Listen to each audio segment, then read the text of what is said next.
Next presenter is our keynote address. David Behen is the CIO for the state of Michigan, Department of Technology Management and Budget. He has two roles. He is actually the director of DTMB as well as the CIO for the state, so a lot on his plate. He's responsible for setting strategic direction, ensuring timely delivery of state services. He's got kind of a long bio too, but I'm going to get through it quickly. And I should say former customer when he was with Washtenaw County. I don't know if he still brags about that, but he's now a big shot. He directs development of IT resources to meet the growing needs of Michigan citizens. He's part of Governor Rick Snyder's cabinet. Please join me in welcoming Mr. David Behen. Well, congratulations. Thank you, Scott, for having me. I appreciate it. Bill, congratulations on the 100 top companies to work for. That is a big deal. You know, I talk to my state employees all the time here, and I talk about that's one of the things we want to achieve, right? So congratulations on the things both of you guys are doing, some very impressive technologies. And the things I'm going to focus on a little bit today are the same things that Derek talked a little bit about. But I'm a little tired today. Any Tiger fans in here? That's not a lot. I'm going to leave. So I was stayed up last night. I watched the Tiger game last night, and I was not happy with the outcome. But, you know, what are you going to do, right? But I am excited to be here. I appreciate you guys having me.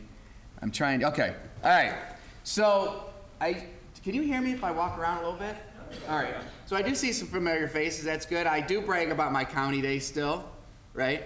Very proud Washtenaw County guy. Still live in Washtenaw County. Anyone from Washtenaw County here? We got one. Just one? Two? All right. Okay. What's going on? So, all right. So I talked about the Tiger game last night. And, you know, the Tigers lost, and I'm tired. And when I talk about what we do at State of Michigan, because what I'm going to talk about today is what we're doing now, where we are, where we were, where we are, some of the things we're focusing on today. And then I want to talk a little bit about how we need to collaborate as state government and local governments. So out of the hand, how many people are local government folks? Okay. So as I talked about it last night, you know, we're in the customer service. State of Michigan is in the customer service business. That's what we do. We don't sell product. We don't do anything like that. Our job is to provide great customer service. And we have, I look at it as we have approximately 47,000 state employees who are my customers. But I also have approximately 10 million citizens that we look at as our customers as well. And so that's what we focus on every day. I wake up every day and I focus on that. So when we talk here about customer-centric government, Bill had in his presentation kind of that quote from Governor Snyder that really talks about taking our services to our customer. Because, you know, we do believe in that. You know, if you think about it, for our private partners and our government partners, when you started your business, you just didn't kind of put out a sign and say, all right, we're here, everybody come to us now. Right? Come to us and we have something for you. Well, in many ways, that's sort of what government did, right? But I think now technology is totally changing that. And I like to always say that technology can do just about anything we want it to do. Really, if you think about it, it can do anything we want it to do. But it's really the change management, it's the people. And I think Bill touched on that a little bit too today. But, you know, so we like to think that we're doing pretty well. But it's just like the umpires in the game last night. If you watched that game last night, in the ninth inning, we picked the guy off third base, I think. The umpires went to the review and disagreed.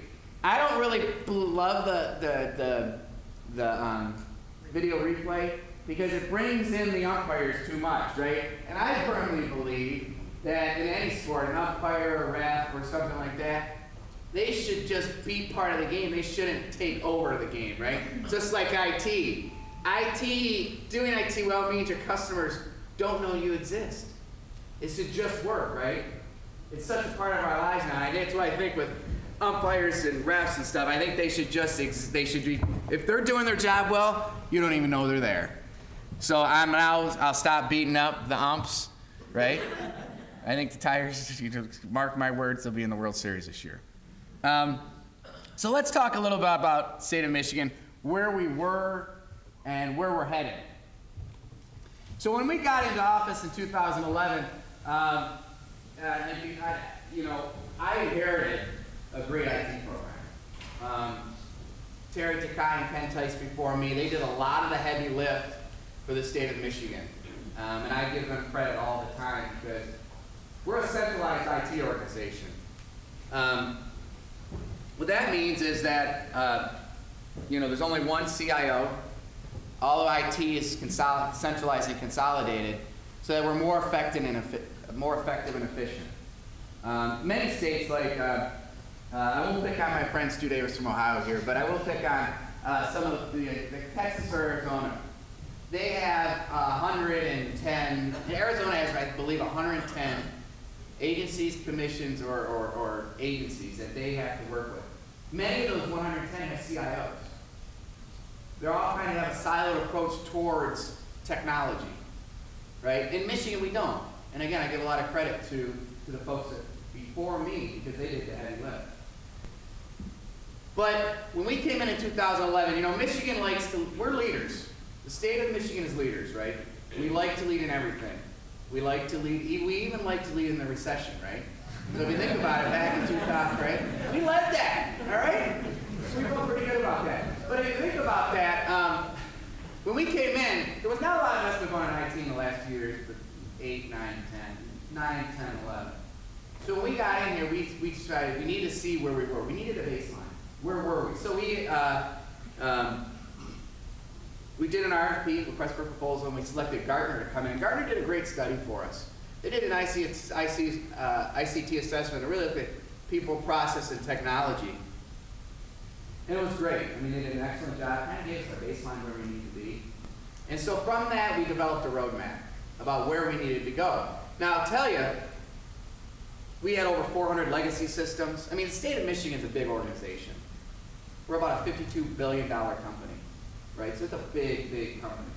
And we had about 400 legacy systems and some really old technology. One of the old technologies was in our Treasury Department, our sales use and withholding system. It brings in about $13.2 billion a year, and it was 30 years old. We're replacing it. Right? Relax, being replaced, started a couple years ago. It's going to end soon. But we knew that we had this great plan, and we knew we needed some investment to do that. And I always like to say I have the best CIO job in the United States, because I have a boss, Governor Snyder, who understands IT very, very well.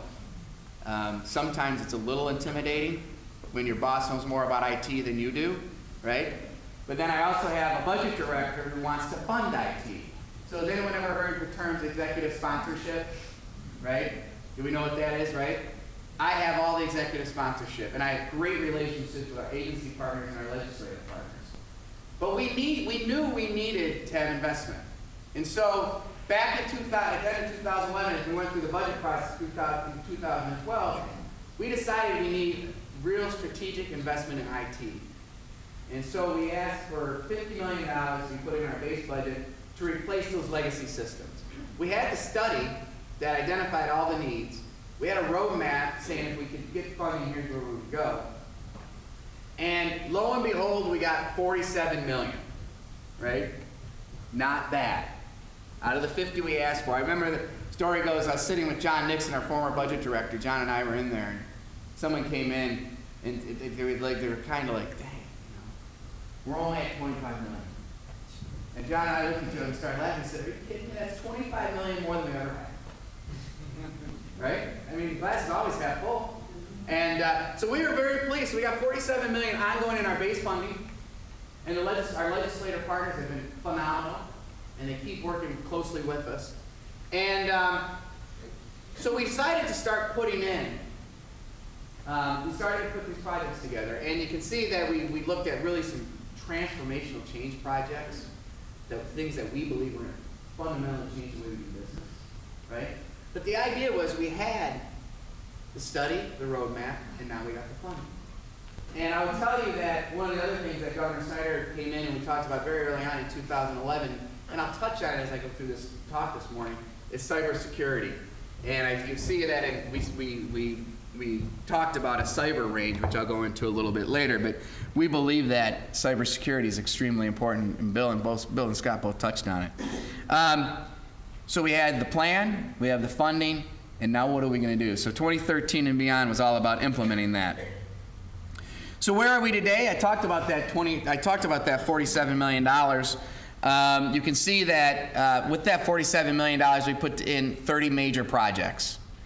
Well, out of those 30 projects, 10 have been completed to date. I'm proud to say all on time and on budget. We have 14 slated to be completed in the fiscal year 14, and we've asked for an additional $28 million above the 47 to be put in the base budget. So that would get us to a total of 75. Not sure we're going to get there with the additional 28, but we think that our past performance has really helped out, but we'll see how that goes. Again, our legislative partners has been phenomenal with us. With that funding, it really was important that we started going down this implementation roadmap as well. And you see we have several different pockets of things happening here. But with the ICT roadmap, when we came out of that study, we had 18 major initiatives we needed to accomplish to become best in class. I'm proud to say 6 of those projects are completed today. We still have 12 remaining. And those are multi-year projects, right? And it was simple things. Some of the simple things like really focus on a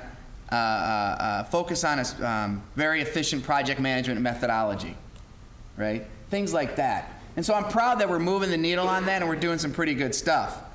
I will tell you again, I'm going to touch on the cyber range a little bit. How many here are concerned about cybersecurity in any way? All right, good. I got a couple slides that are going to scare the hell out of you in a minute, all right? All right, good. We'll go back to that in a second. So now I'm going to talk about a few things that we are focused on that we believe are going to fundamentally change the way we're going to provide customer service to our citizens and our customers, and also how we're going to use technology in the future. One of them is data management and governance. Big data. Who's heard of that? Who's sick of people talking about big data? Right? Yeah, I agree. Me too. Can't believe I'm up here talking about it. But we really look at all the data that we have at the state of Michigan and how we can use that data in a positive way to really influence and impact how we provide customer service. How many here have a Google account or a Yahoo account? Right? Google about 2 years ago came out, and I thought it was pretty interesting what they did. They came out and they said in a press conference, and again, if Google's here, I apologize, I'm paraphrasing. But they said, essentially, we have a lot of data on you, and so essentially we're going to take all that data, and we're going to customize services to you. Anyone remember that when they did that? Right? And again, I'm paraphrasing. And they said, if you don't like that, there's other services. Go do that, right? But I think they were on the forefront of how customer service, how data is going to drive customer service, right? So with the state of Michigan, we have all this data, right? And so in the near future, we have something out in the stores right now called My Page. You can download it from Google Play or the iTunes store. And it's essentially an online app that you can interact with state government. Our vision would be that using big data and mobile technology and other devices, other technologies, that we'll be able to really customize our customer service to you, not just state government.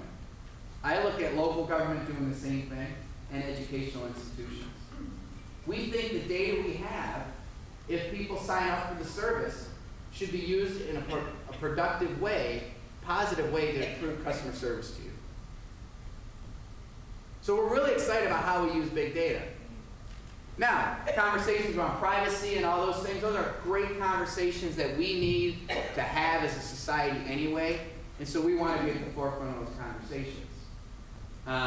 But make no mistake, big data will fundamentally change the way we provide customer service. And I'm proud to say the state of Michigan is sort of on the forefront of that with the things that we're doing internally and externally. Governor Snyder recently, about 6 months ago actually, signed an executive directive executive directive asking our agency, all of our agencies to share their data, right? Because inevitably I would get an email once a month saying from somebody, so-and-so's not sharing their data with us. And so we gently remind them that it's not their data, it's the state's data. So how are we going to use that to bring together all of our data? And so we have an executive directive out there right now that's asking all the agencies to do that.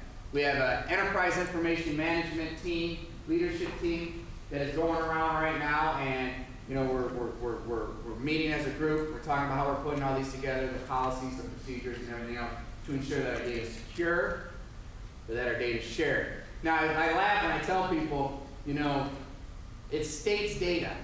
We're not going to, because people are fearful. And you should be happy that our agency partners are fearful of sharing their data, because they don't want to break any laws. They don't want to have any breaches. And I tell them all the time, I say, guys, we're not going to break the IRS laws. We're not going to break state law. We may change some state law at some point.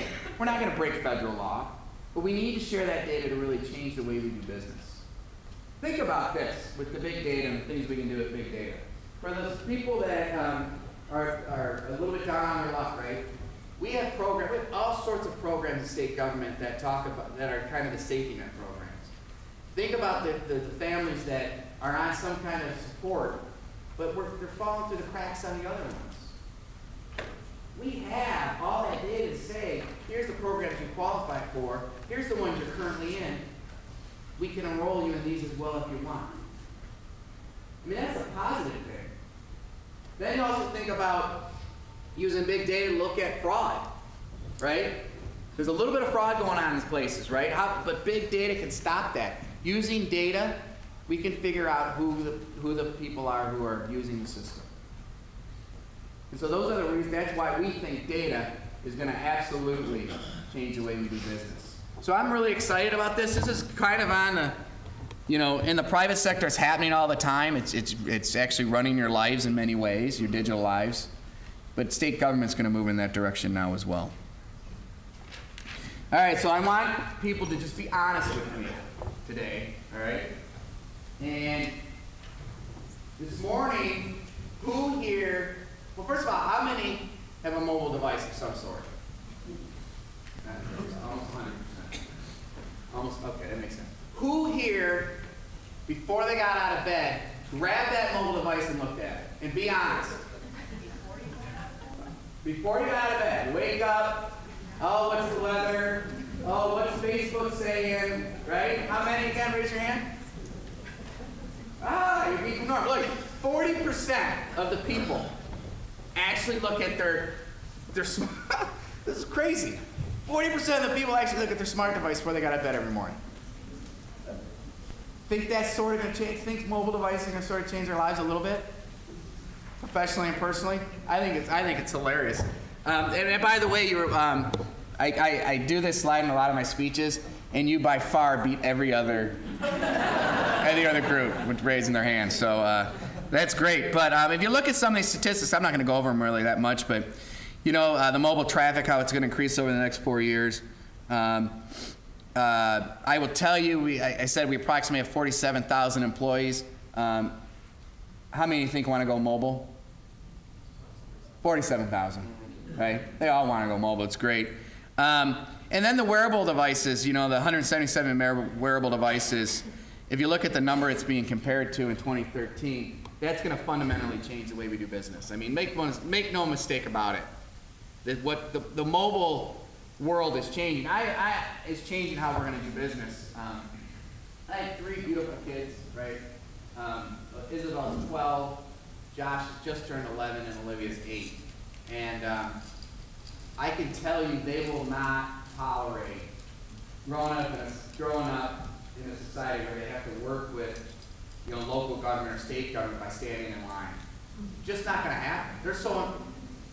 They crack up when they look at pictures of me when I was a teenager and we had a phone attached to a wall. They can't even fathom that, right? They look at those cords, they're like, because I had wrapped around, how you wrapped it around, you got stuck in it, right? They're like, what are you doing? I asked them recently, my wife and I were eating dinner one night and we were talking about a busy signal. And my kids are kind of looking like, and it hit us. They don't know what a busy signal is. Isn't that crazy? And then we moved recently, and I went and had to go pick up a U-Haul truck, so I got in, a big old U-Haul truck, I got in, and driving, my son Josh came in, and he was sitting in the seat next to me, and there's only one seat there, remember? Back in the day, we all sat in the front seat, but now everyone's got a car seat strapped, right? But we're driving, and he's looking down. What's he doing? Finally, he says to me, like 5 minutes into the ride, no joke. He's like, I got it. He's like, that rolls the window down.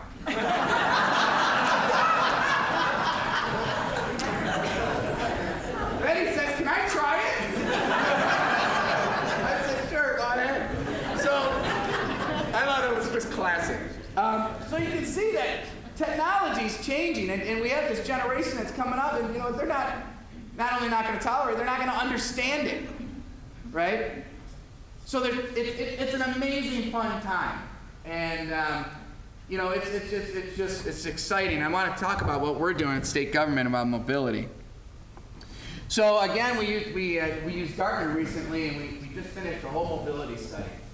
Some great things that come out of that study, and what we need to do to equip our employees with mobile technology and the mobile technology they need to be successful.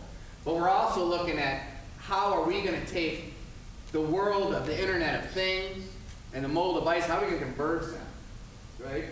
And who knows about the Internet of Things? It's called Internet of Things, Internet of Everything, Internet of, It's all about connected devices changing how you live your life, right? And so we're thinking about that now because pretty soon, and it's happening in some places already, pretty soon in your personal life, I'll be pulling in my neighborhood and my house will detect me, right? For better or for worse, my house will detect me. And it'll open up my garage door, it'll put the music on Pandora on my smart TV on the station that I want. It'll put the lighting that I want. If I have it so set up, it'll turn the oven on that I want, that I put water on. It won't get the water for me yet. But it'll put that boil the water for dinner that we're going to have, the pasta dinner we're going to have that night. That stuff's happening. So when that stuff happens in your personal life, how is it going to impact our work life? Right? And I think there's a lot of positives in there. Positives around security. We need to be very clear about security. But how can that Internet of Things and the mobile world protect us? So we're looking at that. We're looking at a next generation digital infrastructure. We can't go around bragging about how we're going to be a great mobile environment and not have the infrastructure to support that. So what does that look like? We're engaging our citizens and our customers and talking to them, how do they want to be interacting with state government? For example, we have a mobile advisory committee that we meet with, that we talk to them about how should we move forward in our mobile application development. It can't just be us in our own little world, in our own little silo of doing this. We need to engage our customers. We need to, and I'll be the first to admit, we need to engage local governments better on this issue. And I've talked to my team about that. But we have a whole department, a whole area of mine in DTND called Shared Services. And Eric Swanson and Jessica Moyne and the team there do a great job. How do we engage them more on these kind of things? We have MDM on all our devices, but we need to take that even further, especially around security, right? BYOD, you'll laugh at this story. BYOD, we've been working on a BYOD, bring your own device strategy, for about 2 years. And I have a group of deputy directors that meet once every other month to talk about working together and collaborating. What are we doing? And we had a whole security committee made up of our agency partners around BYOD, and we were talking about BYOD, and they reported back that it was unanimous that everybody believes we should have a BYOD policy because it's just the right way to go. And then they said to me, but unanimous, but only 2 agencies want to do it. And by the way, your agency's one of them, David. I said, oh, great. So we're piloting BYOD right now. Because you know what? I believe BYOD adds some efficiencies, and I can tell you, when I get great opportunities to talk to college students a lot. And I'll ask the college students, do you love your device? Yeah, I love it, whatever. Do you want to take that one into work? And most of them always say, a large percent of them say, yeah, I do. And I'll say to them, are you concerned about your company looking at your person? And they're like, no, I'm not. They know they can sandbox it off now. They know about all the technologies. So it's exciting. Mobile technology is going to fundamentally change the way we do business. For example, Michigan State Police, we have closed, I believe, almost 30 posts now because we've taken the troopers and taken them out of the posts and put them in vehicles. Where do you want your troopers? On the road, right? And so we put in really sweet technology in a third-generation vehicle. It's very, very, very cool technology. I had the good fortune of sitting in the back seat of one of those troopers' vehicles as a test drive, right? And watch the trooper in front of me use the voice-activated technology, touch technology, to really fundamentally not only change the way he does his job, but also for a safety for him as well. And I can tell you that don't speed when you go home today. Technology's going to catch you. All right? Remind. Don't tell them David Behen told you that either when they pull you over. But they do a great job, and the technology's really helping them. The other one is the Department of Human Services, our caseworkers. And that mobile technology we've given them, they've moved out over 2,000 of their employees out of bricks and mortar, because we want them working with families. And so the technology is really pushing them. We're looking at DNR, Department of Natural Resources, Department of Air Quality, and all the field staff they have. And how can we move them so that they can be out in the field and not have to dock something, not have to go back to the office, but actually do the work right there with their customer? See the theme here? Taking our services to the customer. And that's what we need to do. And I think mobile technology is going to do that for us. A lot of organizations, a lot of companies are talking about a mobile-only strategy, mobile-first strategy. We're contemplating that right now, and hopefully over the summer we'll be finalizing some of those things. But we're not sure where we're going yet. But I do know one thing. Mobile strategy is going to change it. Mobile technology is going to change it.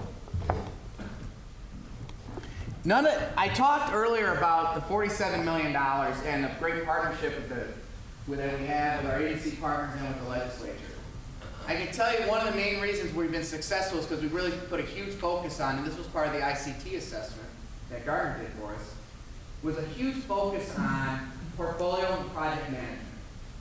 And I'm proud to say that we have a great organization set up where I can look at any project that's going on in the state of Michigan at any moment.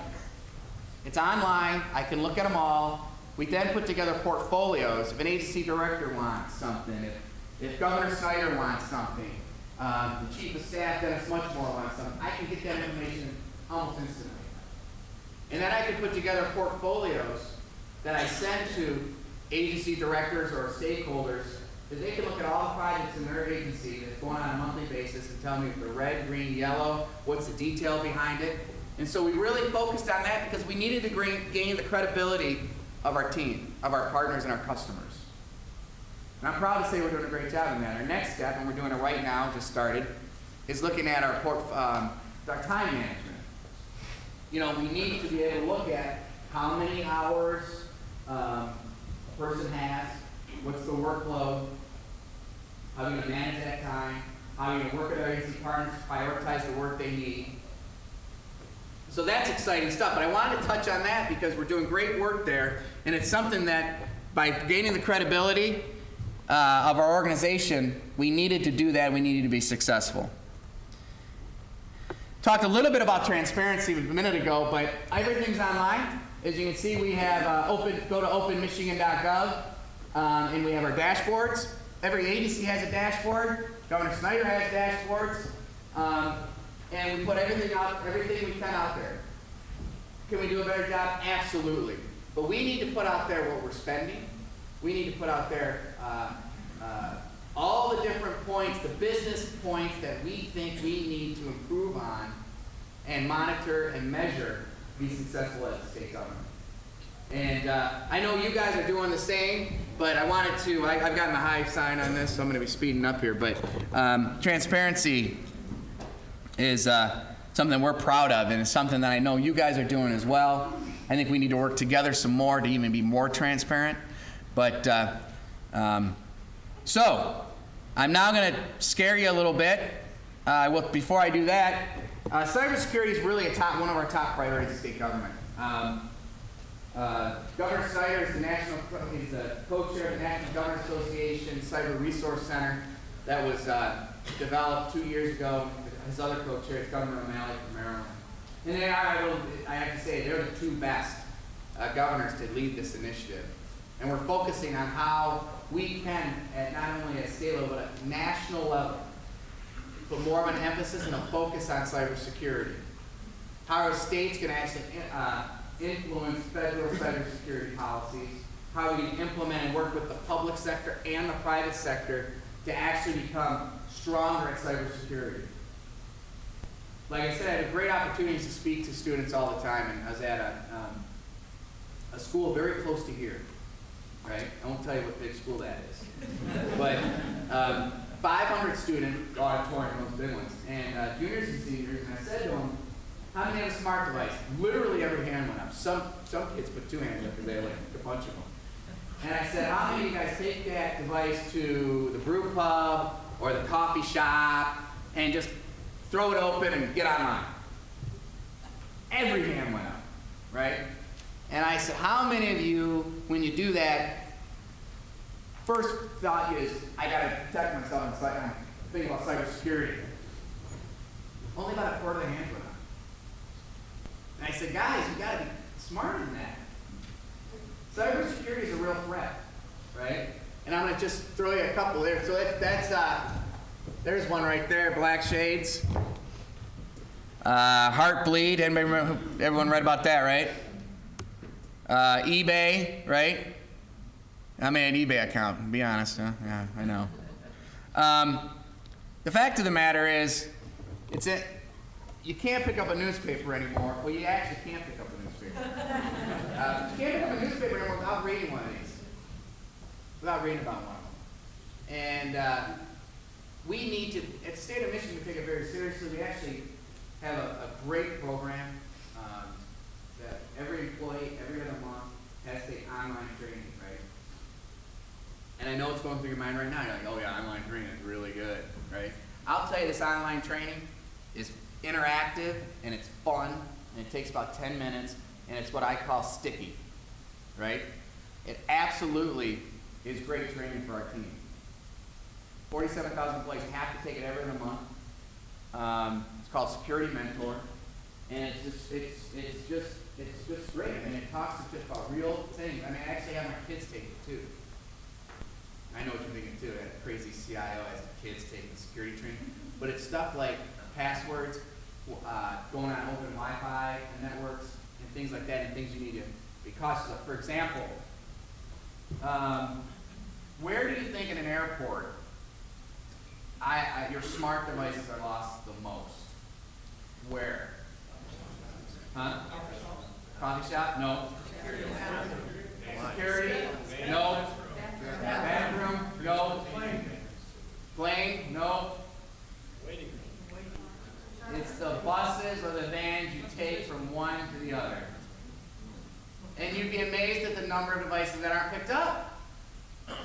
Just leave them there. I don't understand it. But cybersecurity is we take it very seriously. We're funding cybersecurity a lot. I know we're working with our local governments. We have a cybersecurity group that's working with local governments right now that's talking about how can we work together around cybersecurity. As you can see, we block about 650,000 attacks on our network every day. That's a 20% increase from 2013, and we just see that going higher and higher.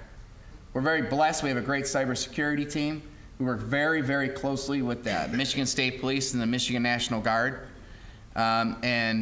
we actually are working with other countries right now, all the 3-letter agencies.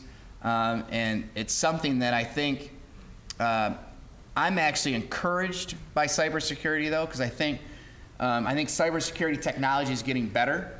I think the use of data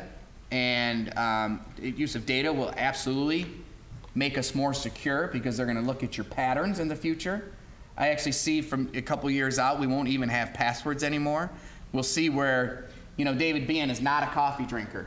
I do not drink coffee. I wish I did, because I see people hug that cup of coffee after they looked at their smartphone in the morning and be so happy with it, and I don't have that luxury, right?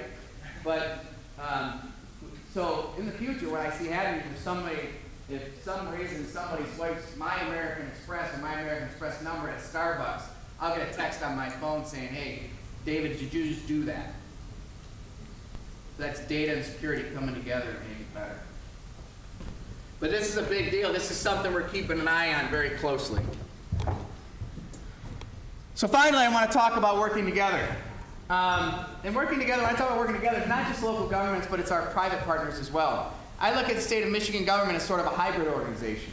We can't do the things that we do without our private partners. And so I try to give them a shout out every time I can, because they work very closely with us and do some great things for us, things that we can't do. They push us sometimes to think about being more innovative when it comes to technology and processes, and we have to push back sometimes and to make them more innovative and more efficient and effective. But that partnership's critical. Local government.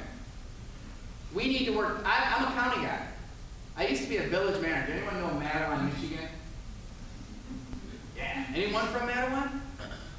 Sweet. We got to talk after this. I was the village manager of Mattawan for 3 years. It was an awesome place. And I was at the county, Washtenaw County for almost 9.5 years.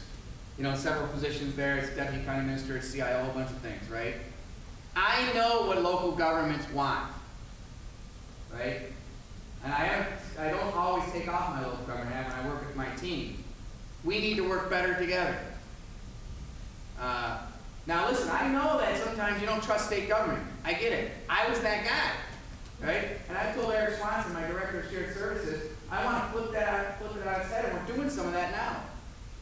If you guys provide a better service than we do, we're going to do that. We've done that with Hillsdale County. Is Hillsdale here?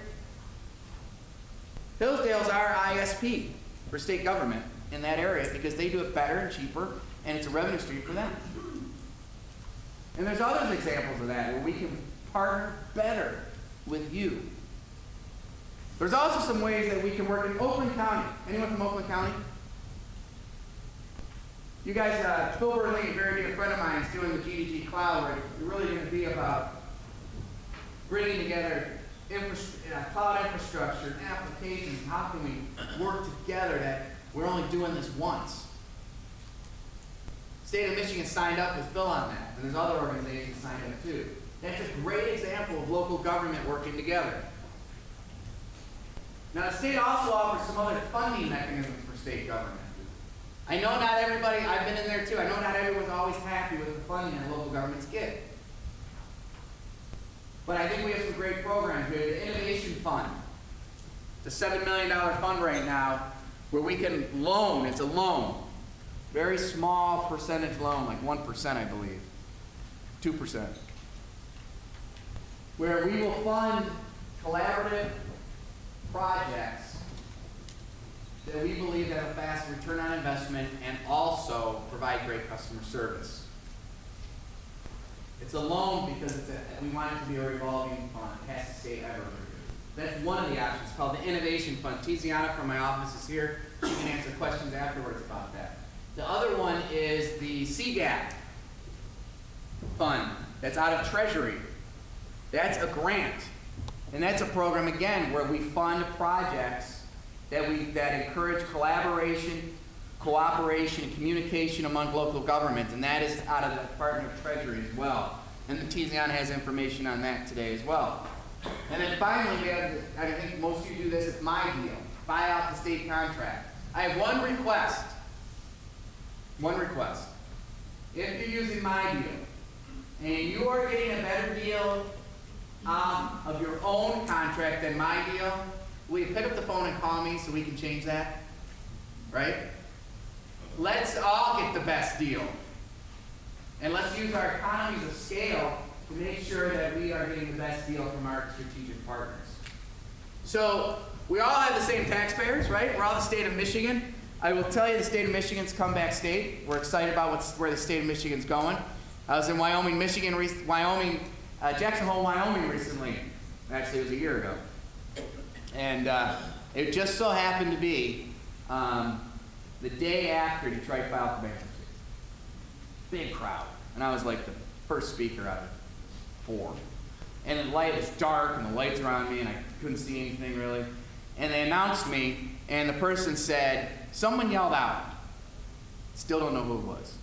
But someone yelled out, let's talk about Detroit. Right? Kind of a little joking way.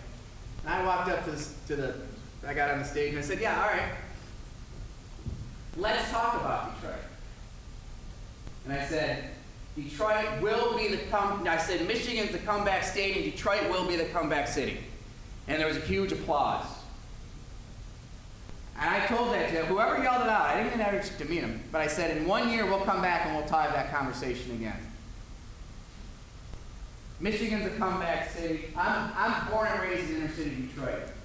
So I want you to know I'm very excited about where Detroit's going. Great things are happening in Detroit. Great things are happening in the state of Michigan. That only happens because of what we do with you guys and our partners. So with that, I want to say thank you for having us here, for having me here, and for being in Lansing. And I guess I can take a couple questions. I don't know if we have time or not, but thank you very much for having me. Thank you for all you do, too.